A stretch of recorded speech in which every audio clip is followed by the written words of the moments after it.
आज हमारे वीडियो में आपका स्वागत है गाइस। तो हम शुरू करते हैं एचटीएमएल से। सो बेसिकली एचटीएमएल होता क्या है और हम इसे क्यों यूज़ करते हैं और कहाँ यूज़ होता है, उसकी वजह से क्या-क्या इम्प्लीमेंट कर सकते हैं और आप उससे क्या पा सकते हैं। बहुत सारी चीज़ें हैं जिससे कि हम एचटीएमएल की वजह से हम यूज़ कर सकते हैं। जैसे कि अभी आप अ, बेसिकली एचटीएमएल होता क्या है और उसे हम क्यों यूज़ करते हैं समझेंगे। तो HTML stands for hypertext markup language, यानी कि इसका मतलब क्या है कि वो ऐसे एक स्ट्रक्चर बनाने के लिए यूज़ होता है। जैसे कि लैंडिंग पेज आप जहाँ पर भी जा सकते हो या फिर कौन सा वेब पेज आप यूज़ कर चुके होगे, तो उसे स्ट्रक्चर कैसे प्रॉपर्ली स्ट्रक्चर बनाते हैं, वो सारा का सारा चीज़ होता है इस एचटीएमएल की वजह से। तो इसे हम प्रॉपर्ली स्ट्रक्चर करते हैं तो तभी वो हमें स्क्रीन पर बराबर से दिखाई देगा।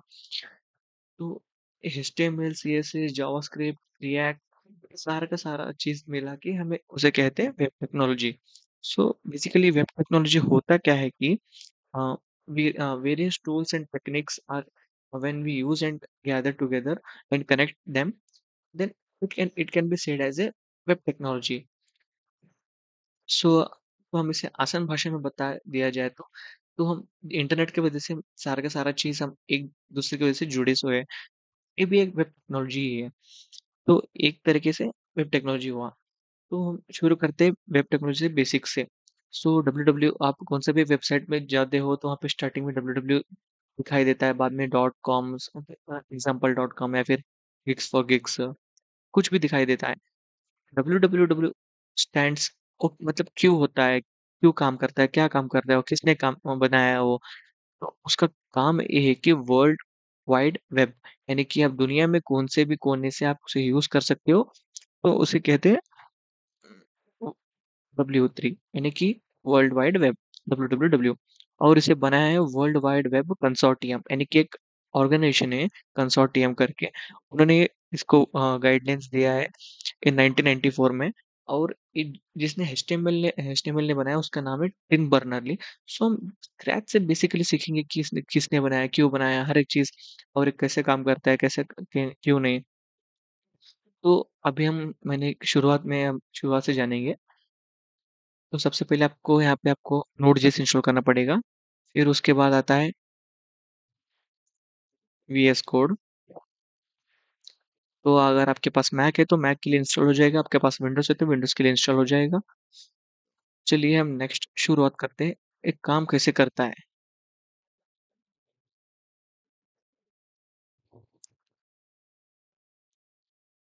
तो देखिए यहाँ पे हमने शुरुआत से मैं सारा का सारा कोड हटाता हूँ, जिसमें शिफ्ट और वन को क्लिक करते हैं, जिसे हम नॉट इक्वल टू भी कहते हैं।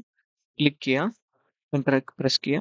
उसके बाद यहाँ पे आए कि header, doc type, head, body, document title. इ अगर आप नया है तो आपको लगे कि क्या क्या है ये, क्यों है? तो बेसिकली ये डॉक टाइप जो होता है, ये एचटीएमएल को रिप्रेजेंट करता है और उसको वर्जन के लिए। फिर उसके बाद आता है लैंग, यानी कि इंग्लिश लैंग्वेज। फिर उसके बाद आता है हेडर, यानी कि हेड मतलब हेडिंग सेक्शन में जो हम टाइटल देखते हैं या फिर मेटा डेटा। ये मेटा डेटा होता क्या है? मेटा यानी ये मेटा एक क्लासेट है। इसे इसकी वजह से हम जहाँ सपोज आपने कुछ गूगल पे कुछ सर्च किया, तो उसके साथ कुछ एग्जांपल आता है, उसे कहते हैं मेटा डेटा। तो उसके बाद आता है, नेक्स्ट आता है टाइटल। टाइटल यानी कि हमारा जो डॉक्यूमेंट का पेज होता है, जैसे कि अमेज़न है, तो हम भी यहाँ पे अपना खुद का कुछ दे सकते हैं, तो दे सकते हैं।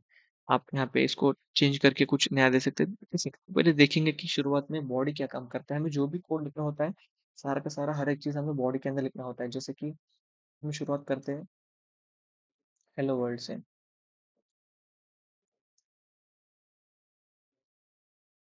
सेव किया और उसके बाद और जहाँ पे आपको एक एक्सटेंशन डाउनलोड करना पड़ेगा जिसका नाम होगा गो लाइव, यहाँ पे आप आ सकते हैं। गो लाइव करके क्लिक करना है।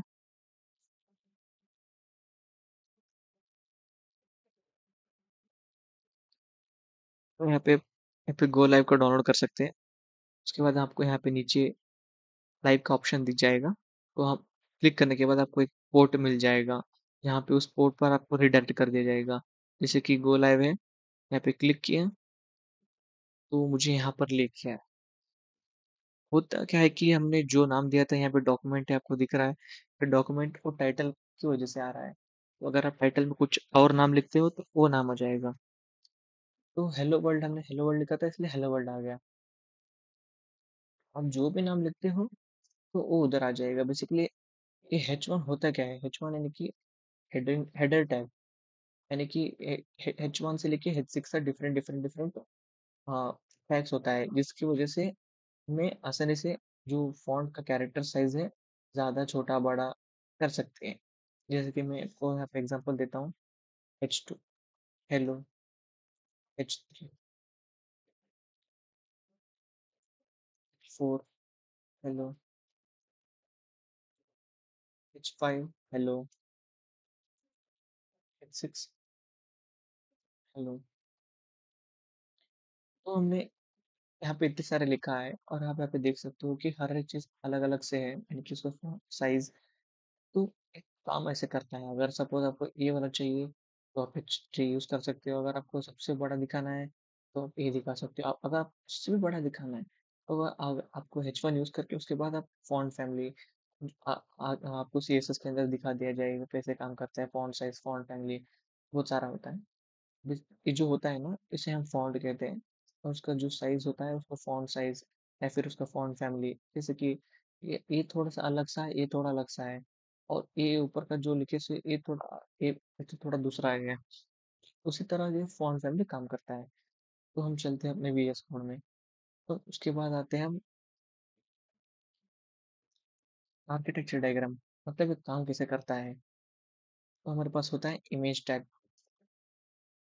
तो मैंने एक इमेज है, वो इमेज का मैंने SRC के अंदर पेस्ट कर दिया है। तो आपको यहाँ पे आपको अपने पेज के ऊपर दिखाई देगा। जैसे कि आप यहाँ पे देख सकते हो। तो ये काम कैसे करता है तो आपको विस्तार से दिखा दूंगा मैं।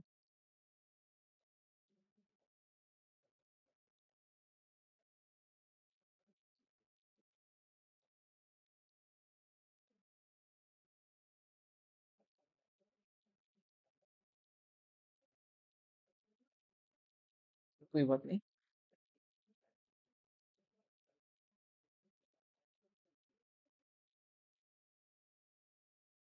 तो हम इस इमेज को आप देख सकते हो कि यहाँ पे यूजर है, और यहाँ पे फ्रंट एंड है, और यहाँ पे बैक एंड है।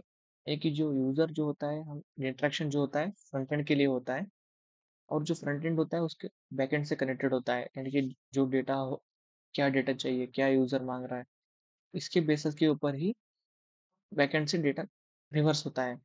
सिक्योर रिक्वेस्ट, जैसे कि आप यहाँ पे कुछ क्लिक करते हो तो फ्रंट एंड में क्लिक हो गया, तो रिक्वेस्ट करता है बैकएंड के लिए, तो बैकएंड क्या करता है, रिस्पॉन्स देता है, रिटर्न। तो रिटर्न जो डेटा देता है वो स्क्रीन के ऊपर दिखाई देता है। फिर आपको वही डेटा डिस्प्ले के ऊपर दिखाई देता है। तो इस तरह से काम करता है आर्किटेक्चर डायग्राम बेसिकली।